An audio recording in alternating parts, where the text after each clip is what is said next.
The truth is, chaos only has power over you when you react to it. Think about it. One text ruins your mood. One comment throws you off. One person's inconsistency sends you spiraling. Meanwhile, there's always that woman, calm, grounded, unshaken, even when everything around her is falling apart. She's not louder. She's not aggressive. She's not explaining herself. She's just unbothered. And here's what most people get wrong. They think being unbothered means not caring. But actually, it means caring so selectively that chaos can't get access to you anymore. If you've been feeling emotionally overstimulated, reactive, or mentally drained by things that shouldn't have this much power over you, this video is for you. Today, you're going to learn how to build a level of emotional self-control so strong that other people's moods, opinions, and instability literally stop touching you. Not because you're numb, but because you're anchored. By the end of this video, you'll understand exactly how to move through life with quiet dominance, where nothing rattles you, nothing hooks you, and nothing controls you emotionally. So let's not waste any more time. Let's begin. Principle 1. Emotional detachment is a skill, not a personality trait. Most people think some women are naturally unbothered. That's false. Emotional detachment is not something you're born with. It's something you train. And if you don't train it, your nervous system will stay reactive, defensive, and easily hijacked by external chaos. When you're emotionally attached to outcomes, people, or validation, your peace becomes conditional. You're calm only if things go your way. You're confident only if you're approved. That's not power, that's emotional dependency. Truly unbothered women don't suppress emotions. They simply don't hand emotional authority to things outside their control. And once you understand this, your entire energy shifts. Research on emotional regulation shows that people who practice cognitive distancing, the ability to observe thoughts and emotions without identifying with them, experience lower stress and higher resilience.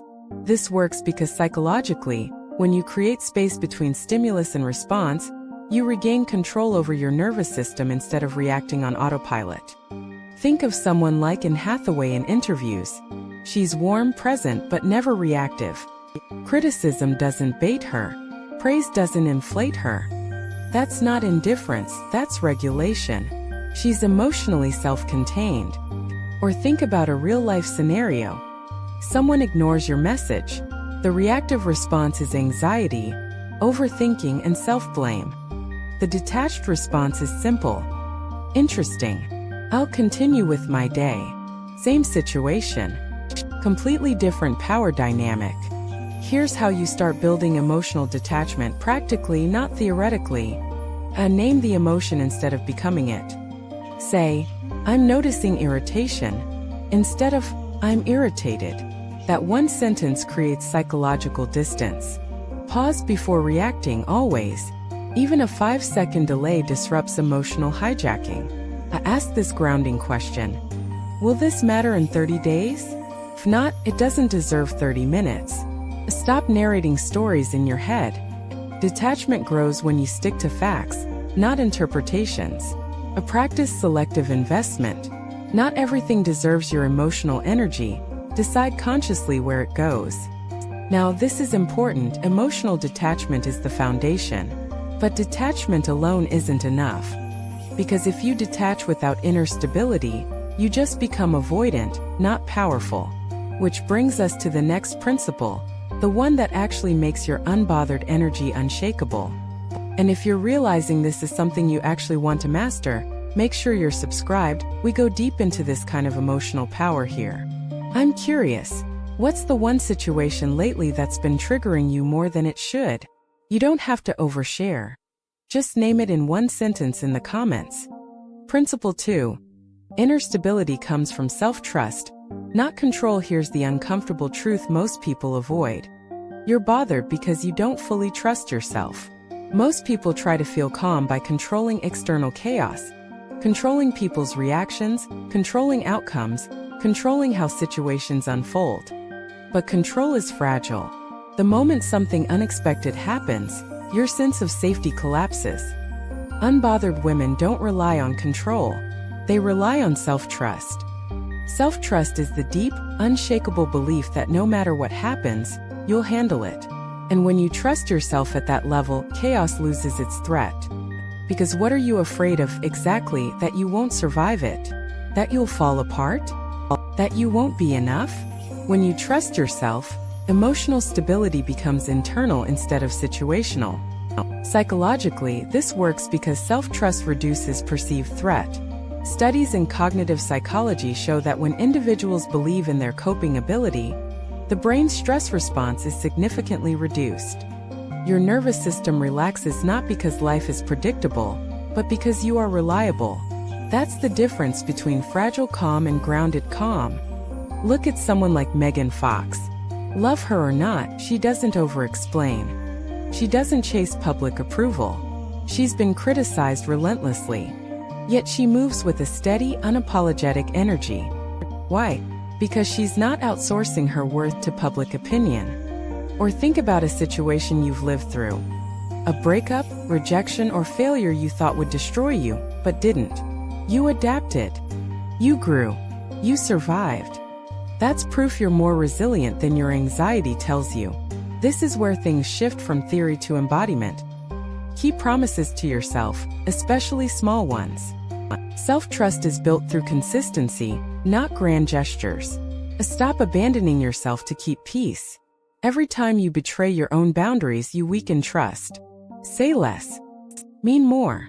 Over-explaining signals inner doubt. Calm confidence doesn't justify itself. Reflect on past resilience.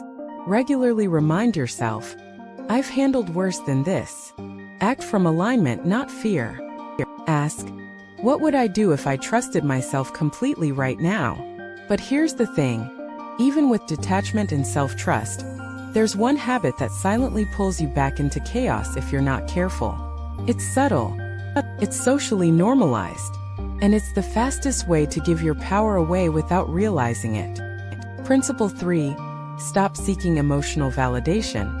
It's the root of reactivity. This is where most people lose their power and don't even realize it. The need to be understood, reassured, chosen, or emotionally validated is the fastest way to become reactive. Because the moment your peace depends on someone else's response, you're no longer in control. Most people think, I just want clarity. But actually, what they want is emotional regulation from the outside. Unbothered women don't need people to agree with them, respond correctly, or behave predictably in order to feel okay. They validate themselves first, which makes external validation optional, not necessary. And here's the contrast. While emotionally reactive people chase conversations, explanations, and closure, unbothered women let silence do the work. Psychologically, validation seeking is linked to anxious attachment and external locus of control. When your brain associates safety with approval, it stays hyperalert to rejection. But when validation is internalized, the nervous system stabilizes. You stop scanning for emotional permission.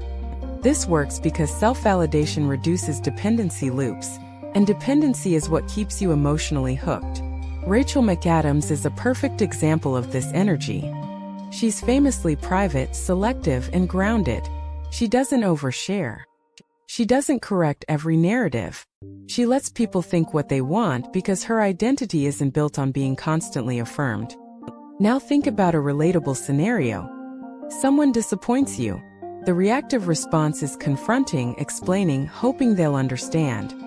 The unbothered response is noticing the behavior and quietly adjusting access.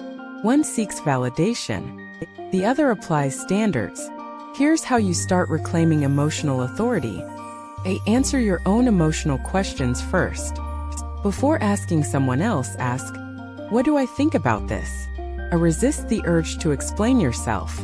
Clarity is useful. Overclarity is insecurity in disguise. Normalize being misunderstood. Not everyone needs access to your inner world. Detach from immediate reassurance. Sit with discomfort instead of outsourcing relief. Replace validation seeking with observation. Watch behavior instead of reacting to feelings. Now, this is important. Once you stop chasing validation, something powerful happens. Your energy becomes calm. Your reactions slow down. and people start responding to you differently. But there's still one final layer that makes your unbothered state bulletproof: the ability to stay emotionally grounded, even when chaos is loud, urgent, and tempting. Principle 4. Master your attention. What you focus on is what controls you. Here's the part nobody talks about. You are not disturbed by events. You are disturbed by what you give attention to. Chaos survives on attention. Drama needs an audience. Emotional noise only stays loud when you keep feeding it with your focus, your thoughts, and your mental energy. The moment you withdraw attention, chaos starts starving. Most people believe attention is automatic. It's not. It's a skill. And unbothered women are ruthless about where theirs goes. If you're constantly checking, rereading, replaying conversations, or imagining outcomes, you're keeping chaos alive in your mind long after the situation has ended. That's not awareness. That's self-sabotage. This works because attention regulates emotional intensity. Neuroscience shows that whatever the brain repeatedly focuses on gets amplified through neural reinforcement. When you redirect attention, emotional charge weakens. In other words, focus creates feeling. Unbothered energy is simply disciplined attention. Think about someone with quiet authority, the kind of woman who doesn't rush to respond, doesn't chase updates, and doesn't obsess over being seen. She's not distracted. She's selective. And Hathaway does this beautifully. She chooses projects carefully, limits exposure, and doesn't engage with every opinion. Her calm isn't accidental. It's protected. Or consider this everyday moment. You hear something triggering. The reactive response is spiraling internally. The unbothered response is acknowledging it, then redirecting attention to something grounding or productive. Same stimulus, different outcome. This is where your power becomes visible. A cut mental replay loops. When you catch yourself rehashing, say, "This thought is not useful." Limit emotional multitasking. You can't be calm and chronically overstimulated. Create attention anchors. Work, movement, routines, and creative focus stabilize your nervous system. Delay engagement. Not everything deserves immediate mental or emotional processing. I ask this daily. Is this where I want my energy going? So here's the truth. When you detach emotionally, trust yourself, stop seeking validation, and master your attention, something shifts permanently. You don't try to be unbothered anymore. You just are. So here's the final takeaway. Being unbothered isn't about shutting down emotionally or pretending things don't affect you. It's about becoming so internally grounded that chaos can't reach you anymore. First, you learn that emotional detachment is a skill, not a personality trait.